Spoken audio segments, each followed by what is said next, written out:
4 ఏళ్ల క్రితం వరదలు వచ్చాయి. వరదలు వచ్చినప్పుడు అప్పటి వైసీపీ ప్రభుత్వం చిక్కటి చిరునవ్వుతో వాలంటీర్లతో వాలంటీర్లతో మనకి వాళ్ళు ఇచ్చిన సహాయం ఇది. అదేదో తెలుగుదేశం వాళ్ళు ఇచ్చిన వీడియో అంటే అది కూడా కాదు, అది బీబీసీలో వచ్చిన వీడియో అది. ఇప్పటి ప్రభుత్వం మళ్ళా వరదలు మనకు కొత్త కాదు, వరదలు వచ్చాయి. ఇప్పటి ప్రభుత్వం ఏమో చేతికి ఎముక లేదన్నట్టుగా సాయం చేస్తుంది. ఇప్పుడు ఎలా చూడాలి ఈ రెండిటిల్ని? చెప్పండి మేడం. అంటే జగన్ కూడా చాలా ఫిట్ గా ఉంటారు. జగన్ అన్న ఫుడ్ దగ్గర చాలా ఇదిగా ఉంటారని రోజా ఒకసారి ఆ, జగన్ గురించి చెప్పటం జరిగింది. ఏమేం తింటారు, ఎలా తింటారు, జగన్ అన్న ఇది తింటారు, జగన్ అన్న అది తింటారు, గోరుముద్దలు రోజా చెప్పటం విన్నాం. అంటే ఆయన ఏమనుకున్నాడంటే వీళ్ళందరికీ మనం ఎక్కువ ఎక్కువ ఫుడ్ ఇచ్చేస్తే ఎక్కువ తినేసి అనారోగ్యం పాలైతే ఎట్లా, అందుకని ఆయన ఒక డైటీషియన్ తోటి ఈ ఫుడ్ ఇప్పించాడేమోనని డౌట్ వస్తుంది నాకు ఇప్పుడు. ఎందుకంటే ఆయన బాగా డైటీషియన్ ఫాలో అవుతాడంట. సరే, ఏది ఏమైనా 4 టమాటాలు, 4 ఉల్లిపాయలు, 4 బంగాళదుంపలు, ఇవి బీబీసీ వాడు కవర్ చేశాడు కాబట్టి ఇక దానికి పచ్చరంగు వేయటానికి లేదు. కాబట్టి ఆ విధానంగా కూడా వాళ్ళు తప్పుకోవటానికి లేదు. మరి ఇప్పుడు ఏ విధంగా సరఫరా చేస్తున్నారు అని చూసుకుంటే కేజీ 5 రూపాయలు చొప్పున కూరగాయలు ఈ వరద తగ్గిన ప్రాంతాలకి, అంటే వంటలు చేసుకోగలిగిన ప్రాంతాలకి బండ్లతోటి కూరగాయలు వచ్చి కూరగాయలు ఇస్తున్నారు. అది కూడా వచ్చేసింది. మరి అలాగే పాల ప్యాకెట్లు ఇచ్చే దగ్గర కావచ్చు, లేకపోతే ఫుడ్ ప్యాకెట్లు ఇచ్చే దగ్గర కావచ్చు, ఫుడ్ మళ్ళీ విడిగా వండి పెట్టడం అది కొంచెం కష్టం అవుతుంది అనే ఉద్దేశంతో ఆయన ఆ, హోటల్ ఆ, యజమానుల సంఘం, ఫెడరేషన్ ఉంటుంది, వాళ్ళతోటి మాట్లాడి మీరు ఇన్నాళ్ళు బిజినెస్ చేసుకున్నారు, బాగుంది, సంతోషం, వీళ్ళ కోసం మీరు ఫుడ్ మీరు వండి ఇవ్వవలసిందే అని చెప్పి ఆయన వాళ్ళని ఆదేశించడం జరిగింది. బతిమలాడటం కాకుండా ఆదేశిస్తే వాళ్ళు ఫుడ్ తయారు చేసి ఫుడ్ ఇస్తున్నారు. మొదటి రోజు కొంచెం ఆలస్యం అయిందంట, కానీ ఫుడ్ చాలా ఎక్కువ వచ్చింది, చాలా వృధా కూడా అయ్యింది అని అన్నారు. రెండో రోజు మూడో రోజు నుంచి చాలా ఆర్డర్ గా వేస్ట్ కాకోకుండా ప్రతి మూల మూలకి వెళ్ళి ఫుడ్ ఇవ్వటం జరిగింది. అలాగే ఈ సరుకులు కూడా డ్రోన్లతో ఇవ్వటం జరిగింది. మరి ఈ డ్రోన్లను వాడిన విషయం కూడా మనం గమనిస్తే రౌతు కొద్ది గుర్రం అంటారు కదా. ఈ డ్రోన్లు వైసీపీ ప్రభుత్వం ఉన్నప్పుడు కూడా వాడారు. ఏది 2019-24 మధ్యలో కూడా డ్రోన్స్ వాడారు వాళ్ళు. దేనికి వాడారయ్యా అంటే రాజధాని ప్రాంతాల్లో మహిళల్ని భయభ్రాంతుల్ని చేయడానికి, వాళ్ళు వచ్చి రాజధాని ఉద్యమంలో పాల్గొనకుండా ఉండటం కోసం వాళ్ళ బాత్రూమ్ల మీద డ్రోన్లు ఎగరేసిన ఘనత ఉమ్, మన గొప్ప సర్కార్.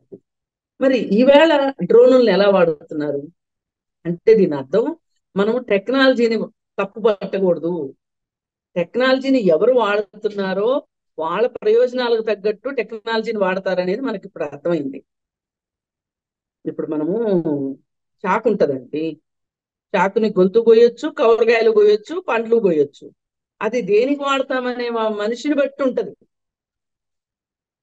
మరి మా వాలంటీర్లు ఏం సేవ చేశారు, ఏం సేవ చేశారు అని చెప్పారు. ఏముంది, 4 టమాటాలను 4 ఉల్లిపాయలు ఇవ్వటానికి వాలంటీర్లు కావాలా? అలాగే మంచినీళ్లు ఇవ్వటం కోసం ఉమ్, ఇక్కడ కలుషితమైన నీరుంది, ఈ ఈ మంచినీరుని ఉమ్, తాగితే రోగాలు వస్తాయి అనే ఉద్దేశంతో చుట్టుపక్కల వరద ప్రభావితం కాని ప్రాంతాల వాళ్ళు వాటర్ ట్యాంకర్లతోటి వాటర్ ని తీసుకొచ్చి ఇవ్వాలి అని చెప్పి వాళ్ళని ఆదేశించడం జరిగింది. కొన్ని వందల వేల ఆ, ట్యాంకర్లు వచ్చేసినాయి. వచ్చేసి ఆ, దాంతో మంచినీరు ఇచ్చారు వాళ్ళు ఆ, వరద ప్రభావిత ప్రాంతాల్లో. అలాగే రాష్ట్రం మొత్తం నుంచి ఫైర్ ఇంజన్లు వచ్చేసినాయి. వచ్చేసి ఇప్పుడు వరద పోయిన తర్వాత ఏముంటది, బురద మిగులుతుంది. ఆ బురదను కనుక ఆ ఆ యజమానులే కడుక్కోవాలి అంటే చాలా కష్టం. అందుకని చెప్పి ఇళ్ళు, బజార్లు మొత్తం ఫైర్ ఇంజిన్ తోటి, అంటే ఫైర్ ఇంజిన్ కి స్పీడ్ ఎక్కువ ఉంటుంది, అది అందుకని ఫైర్ ఇంజిన్ తోటి క్లీన్ చేయటం చూసాము. అలాగే మందులు ఇస్తున్నారా, బట్టలు కూడా కాటన్ వస్త్రాలు ఇస్తాము అని చెప్పి ఇప్పుడు చాలా మంది ఏం చేస్తున్నారంటే ఆ బట్టలన్నీ నానిపోయి ఇళ్లలో గ్రౌండ్ ఫ్లోర్ ఫస్ట్ ఫ్లోర్ వరకు వరదలు వచ్చేసినాయండి. ఆ, వాళ్ళు అసలు ఆ బట్టలు సర్దుకొని వ్యవధానం కూడా లేక వదిలేసుకుని వచ్చేసారు ఎవరికి వాళ్ళు. ఆమ్, వంటగదిలో వంట సామాగ్రి దగ్గర నుంచి, అంటే పప్పులు ఉప్పులు లాంటివి, అలాగే బట్టలు, ఇవన్నీ నానిపోయినాయి. అవన్నీ పెద్ద ఎత్తున ఇక వాటిని శుభ్రం చేసుకునే ఓపిక లేక ఆ, వాటిని పారేస్తున్నారు. ఆ ఆ చెత్తని తీసేసే కార్యక్రమం ఒకటి. మరి ఇప్పుడు వీళ్ళకి బట్టలు కావాలి కదా, బట్టలు ఇవ్వటం దగ్గర నుంచి, అంటే ఇట్లా నేనే వరదలో చిక్కుకుంటే నాకేం అవసరం ఉంటది అంటే బాధితుడి చెప్పుల్లో కాళ్ళు పెట్టేంత పరిస్థితిలో ఆలోచించి ఇదంతా రూపకల్పన చేయటం జరిగింది. మరి ఇది ఎవరికి సాధ్యమవుతుంది అనేది మనం ఆలోచిస్తే, మరి ఆయన కూడా, జగన్మోహన్ రెడ్డి కూడా ఆయన డైటీషియన్ చెప్పినట్లు ఆయన ఎంత ఫుడ్ తీసుకుంటారో అందరూ అంతే ఫుడ్ తీసుకుంటారని ఆయన కూడా బాధితుల కాళ్ళలో చెప్పులు పెట్టాడు. బాధితుల చెప్పుల్లో కాళ్ళు పెట్టాడండి, కాదని అనట్లా. కాకపోతే కేవలం కూరగాయల దగ్గర మాత్రమే, ఫుడ్ దగ్గర మాత్రమే వాళ్ళ కాళ్ళల్లో చెప్పులు పెట్టాడు, వాళ్ళ చెప్పుల్లో కాళ్ళు పెట్టాడు అనేది అర్థమైంది మాకు. సరే, ఏది ఏమైనా అండి, ఇది చిన్న విషయమా, పెద్ద విషయమా, లేకపోతే ఇది మాట్లాడుకోవాల్సిన విషయమా, మాట్లాడుకోక్కర్లేని విషయమా అనే కంటే కూడా వరద సందర్భంలో ఆయనకై ఆయన ఏ విధంగా స్పందించారు. ఇప్పుడు ఆయన ఇంట్లో కూర్చొని కంప్యూటర్ మానిటర్ లో చూస్తూ మీరు ఇది చెయ్యండి, మీరు అది చెయ్యండి అంటే చెయ్యరు. ఎప్పుడైనా మనం చేసి చూపిస్తే మనల్ని చూసి నేర్చుకుంటారు. పిల్లలు కూడా అండి మన ఇళ్లలో చెప్తే వినరు, మనం చేస్తే చూసి నేర్చుకుంటారు. అలాగే ప్రజలు కూడా అంతే. ఇప్పుడు చాలా మంది వాళ్ళ దగ్గర ఏదన్నా ఉందనుకోండి పక్క వాళ్ళతో షేర్ చేసుకుంటున్నారు. ఇప్పుడు నిన్న ఒక అతను ఒక వీడియో బయటకు వచ్చింది, గ్యాస్ స్టవ్లు ఫ్రీగా రిపేర్ చేయబడును అని చెప్పి బోర్డు పెట్టుకుని కూర్చున్నాడు. ఇప్పుడు ఈ వరదకి స్టవ్లన్నీ మునిగిపోతాయి కదండి, వంటగదుల్లో స్టవ్లు. ఇప్పుడు రేపటి నుంచి వంట చేసుకోవాలంటే ఫస్ట్ వాళ్ళకి వచ్చే పెద్ద టాస్క్ ఏంటంటే ఈ స్టవ్ పాడైపోయి ఉంటది. ఇప్పుడు పదార్థాలు ఎన్నున్నా వంటడానికి స్టవ్ కావాలి కదా. గిన్నెలంటే మనం శుభ్రం చేసుకుంటాం. కానీ ఈ పరిస్థితుల్లో అతను అలా పెట్టాడు అంటే, అలాగే ఒక అతను జేసీబీ మీద ఖమ్మం జిల్లాలో ఆ, ఉమ్, పోతే నేను ఒక్కడిని పోతాను, వస్తే 10 మంది వస్తామని రావటం. ఇట్లా ఏ రకంగా చూసినా చాలా మంది ఇన్వాల్వ్ అయ్యి, ఇప్పుడు ఈ హోటల్ వాళ్ళు ఫుడ్ ఇచ్చే లోపు చాలా మంది ఏం చేశారు అంటే ఆమ్, వరద ముంపు లేని ప్రాంతాల వాళ్ళు వంటలు చేయించి, అది సామాన్య ప్రజల, తెలుగుదేశం కార్యకర్తల పక్కన పెట్టండి, వాళ్ళు వంటలు చేయించి ఫుడ్ ప్యాకెట్లు ఇవ్వటం మనం చూసాం. తర్వాత ఇక వాళ్ళకి గవర్నమెంటే సరఫరా చేస్తుంది కాబట్టి ఇంక వాళ్ళు ఆపేశారు. ఇలా ఎందుకు జరిగింది ఇదంతా అసలు? ఒక మనిషి 74 ఏళ్ల వయసు లెక్క చేయకుండా తిరిగి చేస్తున్నాడు కాబట్టి ఆయనే చేయగలిగింది మనం ఎందుకు చేయకూడదు అనే ఒక నేపథ్యంలో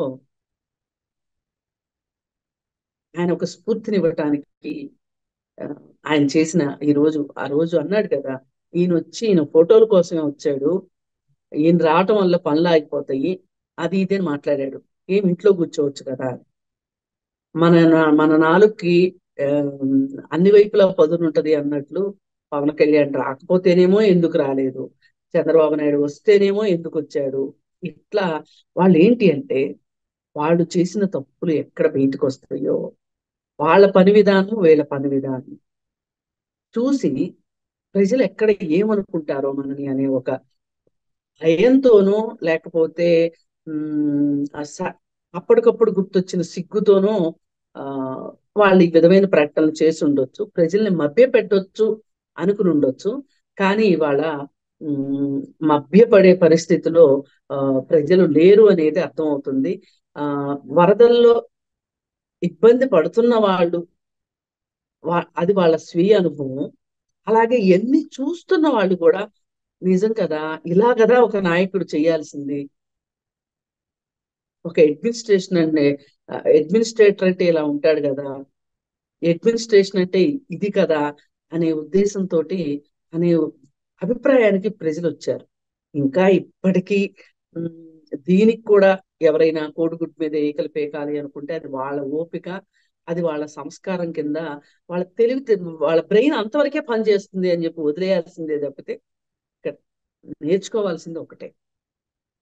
మనం ఇంటి పెద్ద ఎట్లయితే కుటుంబం మొత్తానికి ఆదర్శంగా ఉంటారో తల్లిదండ్రులు పిల్లలకి, అలాగే నాయకులు కూడా అదే విధంగా ఆదర్శంగా ఉంటే సమాజం కూడా చూసి నేర్చుకుంటది అనే దానికి ఇది ఒక పెద్ద ఉదాహరణగా చూడొచ్చు. ఆ మనం మనం మాట్లాడితే కావాలని మాట్లాడామని అనొచ్చు. ఇంకా రేపు ఎల్లుండో బీబీసీ వాళ్ళు కూడా వీడియోలు రిలీజ్ చేస్తారు. ఆల్రెడీ రిలీజ్ కూడా చేసే ఉండుంటారు. మరి బీబీసీని కూడా కొనగలిగే సామర్థ్యం చంద్రబాబు నాయుడుకు ఉంది అని అనుకుంటే ఎవరైనా ఇంకా దానికి మనం ఏమీ చేయలేము. అందుకని బీజేపీ బీబీసీ వాళ్ళు మోడీకే భయపడలేదు, చంద్రబాబు చంద్రబాబు నాయుడుకి భయపడతారు. చంద్రబాబు నాయుడు గారి అందుకని వ్యవస్థల్ని మేనేజ్ చేస్తాడు కదండి. బహుశా ఆ కూల్చొని. వ్యవస్థలు అనుకుంటారు. సరే, ఏది ఏమైనానండి, ప్రజలకు ఏది అర్థం కావాలో అది అర్థమైంది. ఇంకా మనం విప్పి అరటిపండు వలిసి నోట్లో పెట్టక్కర్లేదు. అవును. అందుకని ఒక అడ్మినిస్ట్రేటర్ ఉంటే ఎలా ఉంటది, పని విధానం ఎలా ఉంటది అనేది చూసాం. ఆ చెరువులకి గండ్లు పూడ్చే దగ్గర కావచ్చు. ఆమ్, అవన్నీ చూస్తుంటేనండి నిజంగా మాజీ మంత్రులు కూడా పనిచేస్తున్నారు. ఇప్పటి మంత్రులే కాదు, మాజీ మంత్రులు కూడా పనిచేసి వాళ్ళకున్న పరిజ్ఞానాన్ని కూడా వాడి. ఇక్కడ ఒకటే గ్యాప్ ఏంటి అంటే, గత 5 సంవత్సరాల్లో పనిచేసిన మంత్రులు కూడా ఇప్పుడు వచ్చిన విపత్తుకి కలిసి వచ్చి పనిచేస్తుంటే గనక బాగుండేది. ఒక రాజకీయ నాయకుడు అలా ఉండాలి. కానీ మన వాళ్ళు ముఠా నాయకులు మాదిరి మీ ముఠా మీదే మా ముఠా మాదే అన్నట్లు, ఇగో ఈ ఈ బజార్లో మేమే అడుక్కోవాలి, వేరే వాళ్ళు వస్తే ఒప్పుకోరు. ఇప్పుడు మన బజార్లో వీధి కుక్కలు కూడా ఒక బజార్ని సెలెక్ట్ చేసుకున్నాయి అనుకోండి, కొత్త వీధి కుక్క వస్తే కూడా ఒప్పుకోవాలి. ఎందుకంటే ఇది మా టెరిటరీ అని మాట్లాడతారు. అట్లాగే వీళ్ళు కూడా ఆ, అలా చేశారు కాబట్టి వీళ్ళని అసలు ప్రజలు ఈసారి క్షమిస్తారని మట్టుకు నేను అనుకోవట్లేదు. ఆ ఏది ఏమైనప్పటికీ మనకి ఇలాంటి సందర్భాలే చాలా నేర్పిస్తాయి. చెడులో మంచి చూడటం అంటారు కదా, అవునండి. అది ఈ సందర్భంగా మనం చూసామని చెప్పుకోవచ్చు. అవును. అంటే ఇది తెలుగుదేశమా, వైసీపీనా, జగన్మోహన్ రెడ్డి, చంద్రబాబు నాయుడు గారు అని కాదండి. బేసికల్లీ వ్యవస్థ, ప్రస్తుత వ్యవస్థ, పాత అంతే, వ్యవస్థ. ఆ వ్యవస్థ అంతే. ఆ వ్యవస్థ ఎంత గొప్పగా ఇచ్చిందంటే 4 టమాటాలు, 4 ఉల్లిపాయలు, 50 గ్రాములు కందిపప్పు. ఈ వ్యవస్థ ఇలా పనిచేస్తోంది. కాబట్టి దీని పాలని నీళ్ళని వేరు చేసినట్టు వేరు చేయడమే మీడియాగా మన బాధ్యత. కాబట్టి ప్రజల ముందు చూస్తున్నాం. ఆ, మనం చూపిస్తాం.